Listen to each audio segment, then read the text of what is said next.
urbanization. Urbanization is one of the most influential processes in the development of modern society. It refers to the gradual movement of the people from rural areas to towns and cities, resulting in the physical and social expression of urban centers. Meaning of urbanization.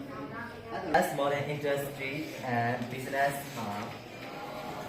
concentrated in urban areas, rural people migrate to cities in search of stable living.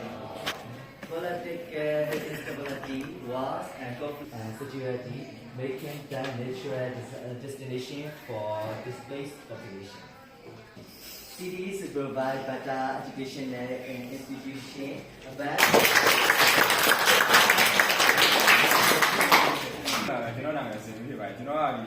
organization လို့ခေါ်တယ်ပြီးတော့ဖွင့်ထိုးလာတဲ့အကြောင်းလေးပြောပြပြလို့ဖြစ်ပါတယ်လာကြတာရွှေပြောင်းလာတဲ့အတွက်ကြောင့်မို့လို့မျိုးပြခြေပြန်လာတယ်ပြောတာဘာလို့ဆိုလာလဲဆိုလို့ရှိရင်လူကြီးတွေရှိတဲ့မျိုးပြဖွင့်လာတဲ့အကြောင်းရင်းတွေကိုစီးပွားရေးနိုင်ငံရေးငွေအကြောင်းရင်းတွေနဲ့ခွဲခြားနိုင်တယ်အဲ့ဒီအကြောင်းရင်းတွေနဲ့အခြေခံအဲ့ဒီအကြောင်းရင်းတွေနဲ့အခြေခံရင်းမြစ်ကတော့လူရဲ့ပုံကောင်းမွန်တဲ့ခွင့်လန်းတဲ့တော့အခြေအနေကိုရှာဖွေတွေ့ရှိပြီးနောက်ဖြစ်တယ်မြို့ရဖွံ့ဖြိုးလာတဲ့အဓိကအကြောင်းရင်းကစီးပွားရေးကြောင့်ဖြစ်တယ်။နောက်ပြီးတော့မြို့ရတွေမှာလုပ်ငန်းခွင်တိုင်းပေါ်များပြီးတော့ဝင်ရရှိမှုတွေများတယ်။အဲဒါကြောင့်ကြီးလိုက်တာလူများမျိုးကိုပြောင်းပြီးစီးပွားရေးလုပ်နိုင်ကြတယ်။ပိုပြီးချမ်းသာတဲ့လူတွေကပိုပြီးတော့ချမ်းသာနေကြတယ်။ဒီကမြို့အဲ့ဒီချိန်တွေမှာကျတော့မြို့ပြကကြီးလိုက်တာပိုကြီးတဲ့ကနေမြို့ကိုပြောင်းပြလိုက်ကြတယ်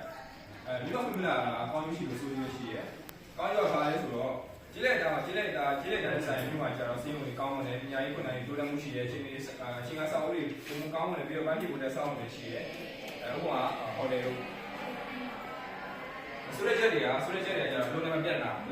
ရှိတယ်လုံးဝပြတ်တာဆိုတော့လုံးဝရှားပါတယ်ဒီမိတ်ဆွေတွေတာခဏပြည့်တယ်ပြီးတော့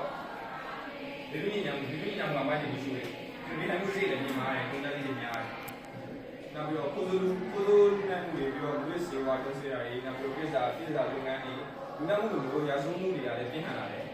အဲ့ဒီရတဲ့ခွင့်တွေကိုလည်းတိုးချဲ့ရန်လိုအပ်တယ်မြို့ပြပိုင်းတစ်ခုဖြစ်တယ်